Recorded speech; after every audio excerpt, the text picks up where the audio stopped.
সবাই তোমরা কেমন আছো? আবার একটা ছোট ব্লগ নিয়ে চলে এলাম। তো বলেছিলাম টবগুলো রং করব, তাই ঘরে থাকা টবগুলো মোটামুটি রং কমপ্লিট হয়ে গেছে। আজকে তোমাদের সাথে সেটাই শেয়ার করব। জানলায় কয়েকটা টব রং করেছি, সেটাও দেখাবো কেমন লাগছে।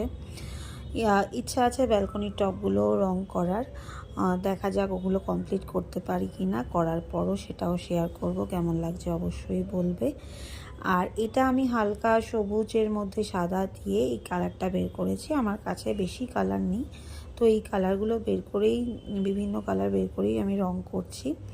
অবশ্যই বলবে কেমন লাগছে। ঘর আমার তো বেশ ভালো লাগছে, ঘরটা একটু কালারিং বেশ ব্রাইট লাগছে। আর ব্যালকনিটা করার পরও তোমাদের সাথে শেয়ার করব। এখনও পর্যন্ত কুনকেটা মানে গাছ কৌটোটা এখনও হয়নি, ওটাও তোমাদেরকে দেখাবো। আরেকটা জিনিসও করেছি, আমার টুলটা আবার রং করলাম, ওটা নতুন করে সাজাবো, যেহেতু সেই করোনার সময় করেছিলাম।